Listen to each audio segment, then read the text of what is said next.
مسجد نبوی میں حبشہ کے لوگ ایتھوپیا وہ کر رہے تھے چھوٹے چھوٹے خنجر، اس کے ساتھ نا وہ رقص کر رہے تھے. تو حضرت عائشہ کے کان میں آواز پڑے کہ یا رسول اللہ میں نے دیکھنا ہے.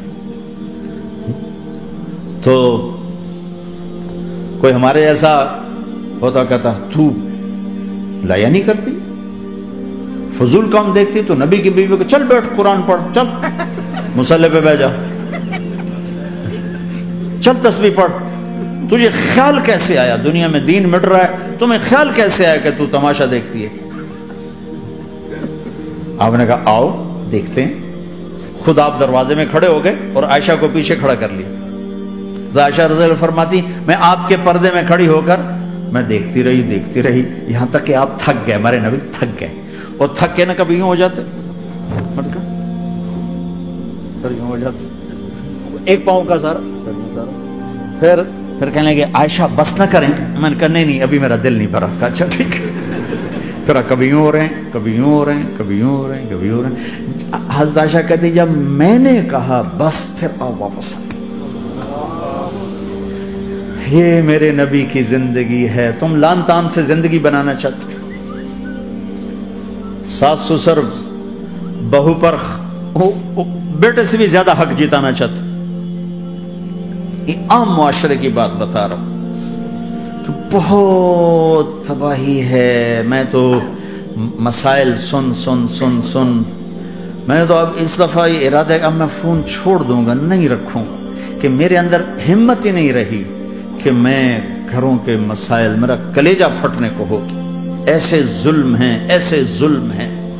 ہمارا سسرالی معاشرہ بڑا ظالم ہے، بڑا ظالم. 99.99% ظلم ہے.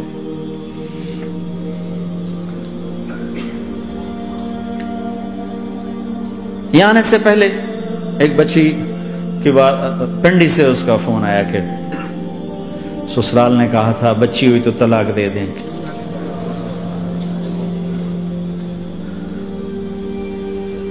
بچی ہو گئی.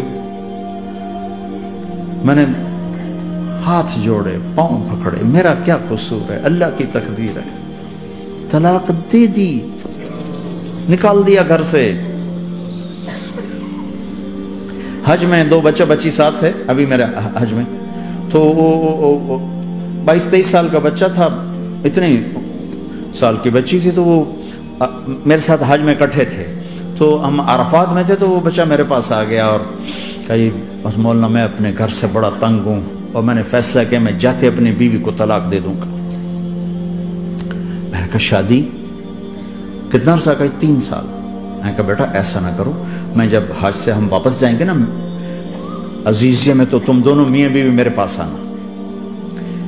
تو ہم جب واپس گئے تو میں نے پہلے اس کی بچی کو بلایا اور وہ خود ہی ملنے آ گئے کہ میرے کچھ مسائل ہیں. پھر اس نے بیچارے نے اپنا دکھڑا شروع کیا.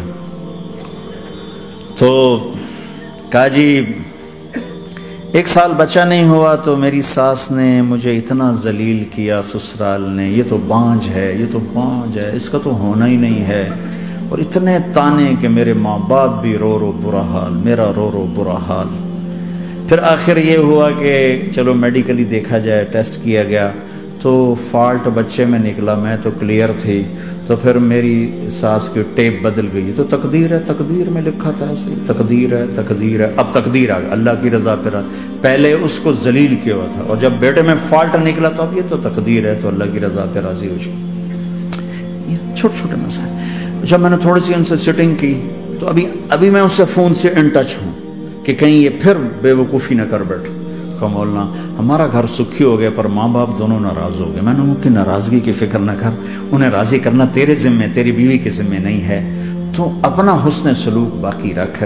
اس حد تک یہ ہمارے گھروں میں جو نہ جاننے کی وجہ سے دیکھو تمہارے یہاں ٹریفک کا سسٹم کتنا اچھا ہے. 10,000 گاڑیاں چل رہی ہوں، ٹریفک بلاک نہیں ہوتی، چل رہی ہوتی، چونکہ ہر آدمی اپنی لائن میں چل رہا ہے. اور ہمارے پاکستان میں 10 گاڑیاں کٹھی ہو کے سر پھنسا کے کھڑی ہو جاتی ہیں. ساری رات کھلوتے رہتے ہیں، راہ نہیں دیتے، کھلوتے ہیں. کئی دفعہ او تو ہٹ، او تو ہٹ، او تو پیچھے ہو. 200 گاڑیاں ادھر، 200 ادھر. یہ چونکہ میں روز سڑکوں پہ چلتا ہوں، روز یہ تماشا دیکھتا ہوں. اگر تم اپنی لائن میں رہو تو کوئی فساد ہی نہیں. جب تم اپنا بیریئر کراس کرتے ہو پھر فساد شروع ہو جاتا.